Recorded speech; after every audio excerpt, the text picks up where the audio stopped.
Welcome to TSS academy. তো চলো আজকে আবার তোমাদের একটি ম্যাথ সেশনে স্বাগত জানাই। বলছি কিউ এর দক্ষতা পি এর দক্ষতার 40%। ঠিক আছে, কিউ এর দক্ষতা পি এর দক্ষতা 40% এবং পি এবং কিউ একটি কাজ 12 দিনে করতে পারে, তাহলে কিউ কত দিনে কাজটি করতে পারবে? তাহলে আগে করে নাও 40% মানে কত, আগে দেখে নাও। 40% মানে কত? 2/5, তাহলে 2/5। এখন বলেছে কিউ এর দক্ষতা পি এর দক্ষতার 40%, তাহলে পি যদি 5 হয় তাহলে কিউ হয়ে যাবে কত? 2। তাহলে ওদের এফিসিয়েন্সি বলে দিয়েছে কত? P R Q. তাহলে পি যদি 5 হয় তাহলে কিউ হয়ে যাবে কত? 2।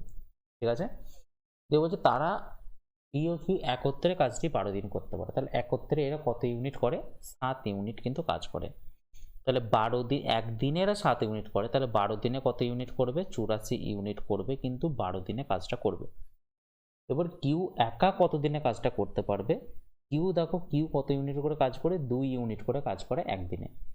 তাহলে 84 ইউনিট করতে কত সময় লাগবে? বাই 2 সমান হচ্ছে কত? 21 ইউনিট পার ডে সময় কিন্তু লাগবে। ওকে, তাহলে রাইট অ্যান্সার হচ্ছে অপশন এ। নেক্সট বলছে এ এবং একটি কাজ 40 দিনে করতে পারে, বি এবং সি ওই কাজটি করতে পারে 30 দিনে, এ এবং সি ওই কাজটি করতে পারে 24 দিনে। তাহলে এ বি সি একত্রে কাজটি কত দিনে করবে, বা একা একা কত দিনে করবে? তাহলে 40, 30, 24 এতে নিয়ে নাও তুমি লসাগু। তাহলে 40, 30, 24 এদের লসাগু হয়ে যাবে কত? 120। ওকে, এই 120 ইউনিট হয়ে যাবে তোমার কিন্তু টোটাল ওয়ার্ক। তাহলে 120 ইউনিট কাজ করতে এ আর বি 40 দিন লাগায়, তাহলে একদিনে কত ইউনিট করবে? একদিনে কিন্তু 3 ইউনিট করে করবে। তাহলে বি আর সি একদিনে কত করে করবে? 4 ইউনিট করে করবে। আর এ আর সি কত করে করবে? 120/24 মানে কত? 5 ইউনিট করে করবে। ঠিক আছে, এবার সবগুলো যদি একসাথে যোগ করে দাও তাহলে তুমি দেখতে পারবে দুটো এ, দুটো বি, দুটো সি তুমি কিন্তু কমন পাচ্ছ। তাহলে 2 ইন্টু এ প্লাস বি প্লাস সি সমান কত হচ্ছে? 3 আর 4 7, 7 আর 5 কত ইউনিট? 12 ইউনিট। তাহলে এ বি সি একত্রে কত ইউনিট কাজ করবে? সমান হচ্ছে 6 ইউনিট করে কাজ করবে, কারণ দুইটা এদিকে যদি ভাগ চলে যায় তাহলে 6 হয়ে যায়। তাহলে এ বি সি 6 ইউনিট করে কাজ করে। তাহলে দেখো, এরপর দেখো তুমি দেখতে পাচ্ছ এ প্লাস বি 3 ইউনিট করে। তাহলে এ প্লাস বি যদি 3 ইউনিট করে তাহলে সিও কত ইউনিট করে? 3 ইউনিট করে। তাহলে তুমি সি এর কাজ পেয়ে গেলে কত? 3 ইউনিট করে করে। ওকে, এবার দেখো বি আর সি 4 ইউনিট করে করে। তাহলে বি আর সি যদি 4 ইউনিট করে যদি করে, তাহলে সি তো 3 ইউনিট করে, তাহলে বি কত ইউনিট করে? 1 ইউনিট করে। তাহলে বি এর মানও পেয়ে গেলে তুমি 1 ইউনিট একদিনে করে। এবং দেখো এ আর সি করে 5 ইউনিট করে করে, এ আর সি 5 ইউনিট করে করে, তাই না? এ আর সি যদি 5 হয় তাহলে সি তো 3, তাহলে এ কত? তাহলে 2, তাই না? তাহলে এ এরও মান পেয়ে গেলাম কত? 2 ইউনিট করে করে, পার ডে করে 2 ইউনিট করে। ঠিক আছে, এরপর আমাকে বলতে বলেছে একা একা কাজটি করতে কত সময় লাগবে। তাহলে এ যদি 3 ইউনিট করে করে তাহলে 120 ইউনিট করতে কত সময় লাগবে? তাহলে সি এর সময় লাগবে 40 দিন। ওকে, এবার দেখো বি এ, বি কি 1 ইউনিট একদিনে করে, তাহলে বি এর কত সময় লাগবে? 120 দিন কিন্তু সময় লাগবে। ঠিক আছে, এবার এর দেখো কি, এর কিন্তু সময় লাগে 2 ইউনিট কিন্তু একদিনে করে, তাহলে 120 ইউনিট করতে কত সময় লাগবে? এর সময় লাগবে কিন্তু 60 দিন। তাহলে এর 60 দিন, বি এর 120 দিন এবং সি এর লাগবে 40 দিন সময় লাগবে। তাহলে দেখে নাও 60, 120, 40 যেখানে অ্যান্সার আছে সেটাই হয়ে যাবে রাইট অ্যান্সার। তো অপশন 3 হচ্ছে রাইট অ্যান্সার। বলছে দুটি বস্তুর গতিবেগের অনুপাত 2:3, যদি 50 মিটার অতিক্রম করতে সময়ের পার্থক্য 10 সেকেন্ড হয় তাহলে তাদের গতিবেগের পার্থক্য নির্ণয় করো। আচ্ছা, ওকে, তার মানে এটা যেটা বলতে চাইছে, ধরে নাও দুটো বস্তু রয়েছে এ আর একটা বস্তু রয়েছে বি। তাহলে দুজন কি একই জায়গা থেকে কিন্তু শুরু করছে। ঠিক আছে, তাহলে এ যখন এইখানে পৌঁছাচ্ছে তখন এ কোথায় পৌঁছে যাচ্ছে? এ যখন লাস্ট পয়েন্টে যখন চলে আসছে 50 মিটারের রেস, তাহলে বি কি, বি এইখানে এসে কিন্তু থেমে যাচ্ছে, মানে কি 10 সেকেন্ডের সময় পার্থক্য কিন্তু গ্যাপ হয়ে যাচ্ছে। তাহলে এ কিন্তু ওর থেকে 10 সেকেন্ড আগে কিন্তু পৌঁছে যাচ্ছে। বুঝতে পারছো? এবার দেখো এ আর বি এর গতিবেগের অনুপাত তোমাকে বলে দিয়েছে 2:3, তোমাকে কিন্তু বলে দিয়েছে গতিবেগের অনুপাত বলে দিয়েছে। ওকে, আচ্ছা সরি, এখানে বি আগে পৌঁছাবে যেহেতু বি এর গতিবেগটা বেশি। তাহলে এটা ধরে না বি আর এ ধরলাম। তাহলে বি যখন 50 মিটার যাচ্ছে তাহলে এ তার থেকে কি 10 সেকেন্ড কিন্তু পিছিয়ে থাকছে, এইটুকু মাথায় রাখতে হবে। আচ্ছা, এরপর দেখো এটা কিন্তু তোমার স্পিডের রেশিও তোমাকে কিন্তু বলে দিয়েছে। তাহলে কে কমপ্লিট করছে রেসটা? বি কিন্তু কমপ্লিট করছে, তার মানে কি আমার ডিস্ট্যান্সের রেশিও কত হয়, স্পিডের যা রেশিও হয় ডিস্ট্যান্সেরও রেশিও কিন্তু একই হয়, 2:3 হয়। তাহলে আমার দেখো বি যেহেতু 50 মিটার পুরোপুরি যাচ্ছে, তাহলে কি 3 ইউনিটের মান হচ্ছে কত, 3 ইউনিটের মান হচ্ছে কত 50, ঠিক আছে। তাহলে 2 ইউনিটের মান কত, 3 ইন্টু 50 বাই কত, 3 ইন্টু 50 সরি 3 ইন্টু 50 বলছি, 50/3 গুণিত 2 মানে কত 100/3। তাহলে এই দূরত্ব যাচ্ছে কি, এই দূরত্ব যাচ্ছে কিন্তু এ, আর বি দূরত্ব যাচ্ছে কত, বি দূরত্ব যাচ্ছে 50 মিটার। তাহলে বি যে সময় 50 মিটার যায়, এ সেই সময় কি 100/3 মিটার কিন্তু যায় এ। ওকে, তাহলে দূরত্বের কতটুকু পার্থক্য থাকছে, দেখো দূরত্বের পার্থক্য থাকছে কিন্তু এই 1 ইউনিট থাকছে, এটা না বের করলেও হয়ে যেত, যাই হোক না, ঠিক আছে। এরপর দেখো এদের মধ্যে দূরত্বের পার্থক্য কত, আচ্ছা আমাকে বের করতে বলেছে গতিবেগের পার্থক্য বের করতে বলেছে, আচ্ছা তার আগে বের করে নাও এতে দূরত্বের পার্থক্যটা দেখে নাও, দূরত্বের পার্থক্য কিন্তু হচ্ছে 1 ইউনিট। ওকে, তাহলে 3 ইউনিট মানে যদি 50 হয়, তাহলে 1 ইউনিট মানে কত 50/3। ওকে, এই 50/3 দূরত্বটা এ কমপ্লিট করে 10 সেকেন্ডে, কারণ 10 সেকেন্ডের পার্থক্য হচ্ছে। তাহলে দেখো এ কি করছে 10 সেকেন্ডে এই 50/3 যে পার্থক্য যেটা ক্রিয়েট হচ্ছে, এই দূরত্বটা কিন্তু অতিক্রম করে এ। তাহলে এ 1 সেকেন্ডে কত দূরত্ব অতিক্রম করে, 50/3/10 মানে কত 5/3 metre per second, 5/3 metre per second হচ্ছে এটা কিন্তু তোমার এ এর গতিবেগ। তাহলে দেখো তাহলে আমাকে বলেছে বি এর গতিবেগ কত, তাহলে এ যদি 5/3 হয় তাহলে বি কত, বি হচ্ছে তোমার তাহলে বি হচ্ছে তাহলে কত, তাহলে দেখো 2 ইউনিটের মান পেয়ে গেছো কত, তুমি 2 ইউনিটের মান তুমি পেয়ে গেছো 5/3 কিন্তু পেয়ে গেছো। এরপর তোমাকে বলেছে ওদের গতিবেগের পার্থক্য কত, তাহলে এদের গতিবেগের পার্থক্য কত, 2 আর 3 এর মধ্যে পার্থক্য কত, 1 ইউনিটের পার্থক্য। তাহলে 1 ইউনিট মানে তাহলে কত, 1 ইউনিট মানে দাঁড়াচ্ছে কত 5/3 গুণিত 2, তার মানে কত 5/6 মিটার পার সেকেন্ড হচ্ছে ওদের মধ্যে কিন্তু গতিবেগের পার্থক্য। তাহলে দেখো আমি আরেকবার করে নিচ্ছি, আমাদের এই অংশটা বের করার কোনো প্রয়োজন থাকেনি, শুধু ফালতু বের করা হলো। তাহলে দেখো আমার যেহেতু এ আর বি এর গতিবেগের অনুপাত পেয়ে গেছি 2:3, এবং দেখো ওদের ডিস্ট্যান্সের রেশিও কিন্তু 2:3 হয়, কারণ দেখো এখানে টাইমটা সেম সেম, তাই কিন্তু আমি করতে পারছি। তো এরপর দেখো বি তো আলটিমেটলি তোমার দূরত্বটাই পৌঁছাবে 50 মিটার, তাই না, বি তো আলটিমেটলি পৌঁছাবে, মানে কি 3 ইউনিটের মান কিন্তু আমার 50 মিটার দিয়ে দিয়েছে।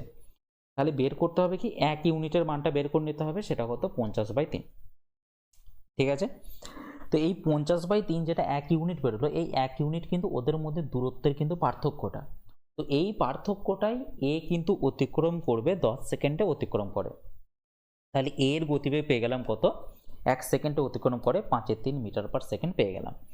এরপর আমি দেখলাম এর গতিবেগের অনুপাত দিয়ে দিয়েছে, তাহলে এর গতিবেগের অনুপাত হচ্ছে 2 ইউনিট, তাহলে 2 ইউনিটের মান হয়ে গেল কত 5/3 মিটার পার সেকেন্ড আমার বেরিয়ে গেছে। এরপর বের করতে বলেছে ওদের গতিবেগের পার্থক্য, এরপর ওদের গতিবেগের পার্থক্য কত, 2 আর 3 1 ইউনিট, তাহলে 1 ইউনিট মানে কত 5/6 মিটার পার সেকেন্ড, এটা হচ্ছে রাইট অ্যান্সার। তো রাইট অ্যান্সার হচ্ছে 2। একজন ক্রেতা অর্থ প্রদান করলে একজন ব্যবসায়ী একটি পণ্যে 10% ছাড় দেয়, তার মানে দেখো মার্কেট প্রাইসের ওপরে 10% ছাড় দেয়, মানে কি 90%-এ কিন্তু বিক্রি করছে, মার্কেট প্রাইসে 90%-এ বিক্রি করছে। যে বলছে 10% লাভ করতে পণ্যটিকে ক্রয় মূল্যে কত শতাংশ ওপরে চিহ্নিত করতে হবে। তাহলে দেখো ক্রয় মূল্যের উপরে 10% লাভ করতে হবে, তার মানে কি 110%-এ কিন্তু বিক্রি করতে হবে। তাহলে প্রথমেই দেখো পার্সেন্টেজে কাটা গেল, তার মানে প্রথমেই এখানে কি হচ্ছে দেখো মার্কেট প্রাইসে 90% এবং ক্রয় মূল্যের উপরে 110%, দুটোই কিন্তু বিক্রি মূল্য। মার্কেট প্রাইসের উপর 90% মানে কি এটাও বিক্রি মূল্য, এবং কস্ট প্রাইসের উপরে 110% মানে এটাও কিন্তু বিক্রি মূল্য। তো দুটো বিক্রি মূল্যকে কিন্তু সমান করে নিতে পারি। তাহলে market price by cost price সমান কত হচ্ছে 110/90 মানে কত 11/9, ঠিক আছে। এরপর বলছে তাহলে কস্ট মার্কেট প্রাইস অবধি হওয়ার জন্য মানে কি কস্ট প্রাইসকে কত হতে হবে, কস্ট প্রাইসকে কত বাড়াতে হবে 2 ইউনিট বাড়াতে হবে, তাই না। এই 2 ইউনিট কার উপর বাড়ানো হবে, 9 এর উপরই তো বাড়ানো হবে, 9 এর উপরে 2 ইউনিট, তাহলে 100 এর উপরে কত ইউনিট বাড়ানো হবে, তাহলে দেখো 200/9, তাহলে 200/9 মানে কত 9 দুগুণে 18, 2 0 9 দুগুণে 18, তাহলে দেখো 22 পয়েন্ট সামথিং বেরোবে। তো রাইট অ্যান্সার হয়ে যাবে কি option 4 is the right answer. বলছে 4 জন শ্রমিক প্রতিদিন 6 ঘন্টা করে কাজ করে 21 দিনে একটি আঁকা শেষ করতে পারে, তাহলে এটা ফর্মুলা লাগাও, M1D1T1/W1 সমান হচ্ছে কি M2D2T2/W2। যেহেতু এখানে কাজের পরিমাণটা সেম, তো W1টার কোনো কিছু কাজ নেই। তাহলে দেখো 4 জন শ্রমিক 6 ঘন্টা করে কাজ করে 21 দিনে। এবার 7 জন শ্রমিক প্রতিদিন 4 ঘন্টা করে কাজ করবে, কত দিনে শেষ করবে, মানে কি D2 এর ভ্যালুটা আমার চেয়েছে। তাহলে দেখতে পারো প্রথমেই 4 4 যাচ্ছে কাটা, 7 3 21, তাহলে পড়ে থাকছে কত, 6 3 18। তাহলে D2 এর মান কত, 18 দিনে কিন্তু তারা শেষ করতে পারবে। বলছে 1800 টাকা একটি নির্দিষ্ট সংখ্যক বছরের জন্য বার্ষিক 6% সরল সুদে বিনিয়োগ করা হয়। মেয়াদ পূর্তিতে প্রদেয় সুদ 756 টাকা হলে সময়কাল নির্ণয় করুন। ওকে, এরপর দেখো তাহলে কত টাকা সুদ হচ্ছে, 756 টাকা। ঠিক আছে, 756 টাকা। এই 756 টাকা 1800-র কত পার্সেন্ট সেটা আগে দেখে নাও। ঠিক আছে, 1800-র কত পার্সেন্ট, তাহলে এটা কত বছরে হচ্ছে সেটা বের করতে পারবো। তাহলে 18 4 72, 3 18 2 36, মানে কত, 42%। আলটিমেটলি কত, 42%। ওকে, এরপর আমরা জানি এই যে 42%, এই 42% মানে কি, মনে রাখবে রেট ইন্টু টাইম। ঠিক আছে, রেট ইন্টু টাইম হচ্ছে এই 42% হয়েছে। এরপর রেটের পার্সেন্টেজটা কত তোমাকে বলে দিয়েছে, 6% তোমাকে বলে দিয়েছে ইন্টু টি। তাহলে দেখো 6 7 42 আর পার্সেন্টেজ কাটা, তাহলে টি এর মান কত, 7 বছর। তাহলে 7 বছর হচ্ছে আমার রাইট অ্যান্সার। তো option 4 is the right answer. বলছি একটি একই ব্যাসের 15টি পাইপ 12 মিনিটে একটি ট্যাঙ্ক পূর্ণ করতে পারে। একই প্রবাহের হারে মূল ব্যাসের দ্বিগুণ ব্যাসের 6টি পাইপ কত সময়ে পূর্ণ করতে পারবে। ঠিক আছে, দেখো তাহলে 15টি পাইপ, ঠিক আছে 15টি পাইপ 12 মিনিটে পূর্ণ করতে পারে। তাহলে কি 12 মিনিটে পূর্ণ করতে পারে, মানে 15 গুণিত 12। এরপর দেখো মূল ব্যাসের দ্বিগুণ ব্যাস নিয়ে 6টি পাইপ, তাহলে 6টি পাইপ মানে কি, তাহলে দ্বিগুণ ব্যাসের, তার মানে হচ্ছে কি 12টি পাইপের কিন্তু সমান সমান। 6টি পাইপ তাহলে কি 12টি পাইপের কিন্তু সমান সমান। তাহলে 12 গুণিত কত সময় পূর্ণ হবে, 12 গুণিত এক্স করে দিলাম। তাহলে 12 12 কাটা যাচ্ছে, কিন্তু এক্স সমান চলে আসছে 15। তো এটা কিন্তু রাইট অ্যান্সার তো হচ্ছে না। বলছি 6টি পাইপ কত সময় পূর্ণ করবে, একই প্রবাহের হারে মূল ব্যাসের দ্বিগুণ ব্যাস। এটা মূল ব্যাসের দ্বিগুণ ব্যাসে, মূল ব্যাসের দ্বিগুণ ব্যাসে 6টি পাইপ। তাহলে 6টি পাইপ মানে হচ্ছে ওদের নিশ্চয়ই দুগুণ করে, টোটাল হচ্ছে তাহলে লজিক্যালি 12 গুণ। ঠিক আছে,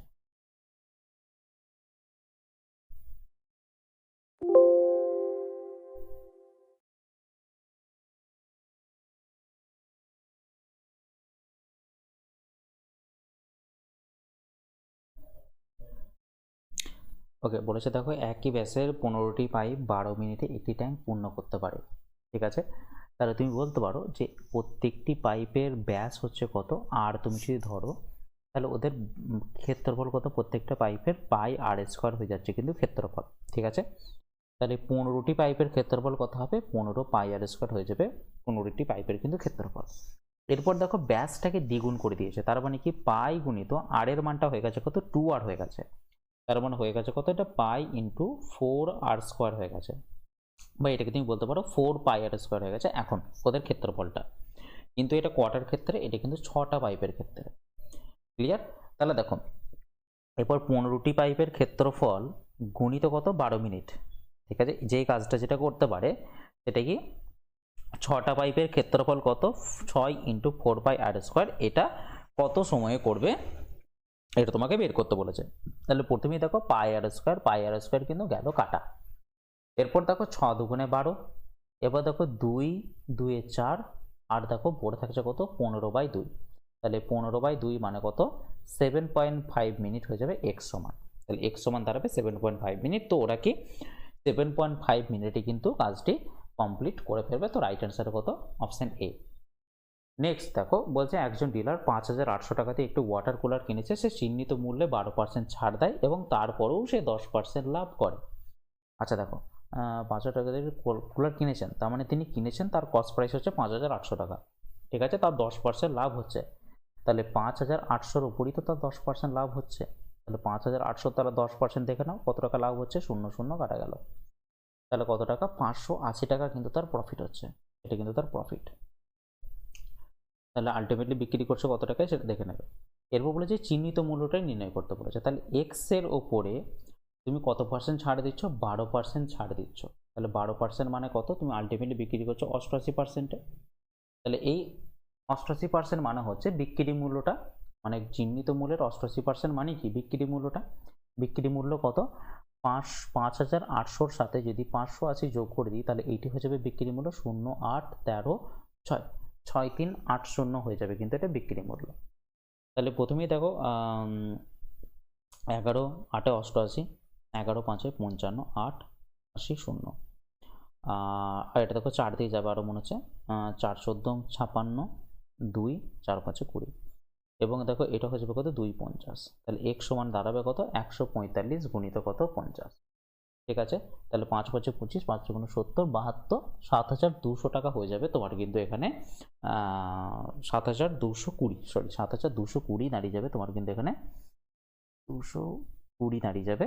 এইখানে হচ্ছে তোমার আলটিমেটলি চিহ্নিত মূল্য। তো রাইট অ্যান্সার হয়ে যাবে option 4 is the right answer. তারপর বলেছে দেখো 5 পূর্ণ 1 3 ভাজিত 1 পূর্ণ 2 9 গুণিত 1 4 ইন্টু কত? 10 ভাজিত 3/1 মাইনাস 1 5। তাহলে প্রথম থেকে এটা কাজটা করে নাও। এটা কত? 15 16/3, 3 5 15 প্লাস 1 মানে 16/3 ভাজিত কত? 9 1 পূর্ণ 2 9 মানে 9 কে 9, 9 2 11, 11/9 গুণিত কত? 1 4। প্রথম কাজ হবে কিন্তু আমাদের ব্র্যাকেটের কাজটা করা। তাহলে এইটা কি হচ্ছে? 5 1 5, 5 মাইনাস 1 মানে কত? 4 5। তাহলে এইখানটা আগে করি ভালো করে। তাহলে 10 প্লাস 3 বাই এটা কত? 4 5 হয়ে যাচ্ছে। ঠিক আছে, তাহলে এখানে 10 প্লাস 5টা উপরে চলে যাবে জানো, তাহলে এটা হয়ে যাবে 15/4। আর এখানে দেখো লসও করলে কত হয়ে যাবে? 40 প্লাস 15 মানে কত? 55/4 হয়ে যাবে এটা। তাহলে ইন্টু কত এটা? তাহলে 1 4-এর সাথে এটা 15/4 কিন্তু গুণের আকারে রয়েছে। ঠিক আছে, এবং প্রথম কাজ হবে কত? এই দুটোর কিন্তু প্রথম কাজটা হয়ে যাবে, যেহেতু এটা ব্র্যাকেট থেকে ডিরেক্টলি বেরোচ্ছে। এবং দেখো তাহলে হচ্ছে কত? 16/3 ভাজিত কত? 11/9 গুণিত কত? 15/16, 15/16। এরপর দেখো এইটার সাথে এইটা ভাগের সম্পর্ক আছে, তাহলে এইটাকে জাস্ট ভাগ করে দাও। তাহলে 16/3 গুণিত 9/11 গণিত কত? 15/16 গণিত কত? 15/16। তাহলে দেখো 16 16 কাটা, 3 3 9, তাহলে বেরোচ্ছে কত? 3 15 45/11। তাহলে 45/11 তো একটা অপশনের মধ্যেও আসছে না, তাহলে কোথাও নিশ্চয়ই একটা ভুল করলাম। তাহলে এটা কত? 4 5, ও তো 5 দিয়ে 15/4, তাহলে 40 55/4 হয়ে গেল। ও সরি, এটা 55/4 হতো গো, 15/4 লিখে দিয়েছি তাই ভুল হয়ে গেছে, 55/4 হতো এটা। এইখানটাতেই ভুলটা একটু করে ফেলেছি। ঠিক আছে, ঠিক করে দিচ্ছি নাও।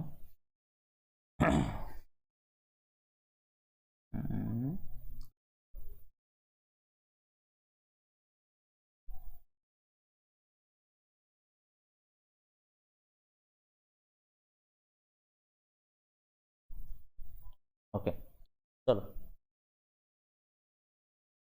তাহলে এটা কত হচ্ছে? তো 55/4 হচ্ছে। হ্যাঁ, তাহলে দেখো 16/3 গুণিত কত? 9/11 হয়ে যাচ্ছে, যেহেতু ভাগটাকে গুণিত করলে এরকম হয়ে যায় জানো। আর এদিকে 1 4 গুণিত কত? 55/4 হয়ে যাচ্ছে। ঠিক আছে, তাহলে 11 5 55 হয়ে যাচ্ছে। ঠিক আছে, 3 3 9 হয়ে যাচ্ছে। আর দেখো 4 4 16, এটা কিন্তু কেটেই যাচ্ছে, তাহলে পড়ে থাকছে কত? 3 5 15 কিন্তু পড়ে থাকছে। তাহলে রাইট অ্যান্সার হচ্ছে option A is the right answer.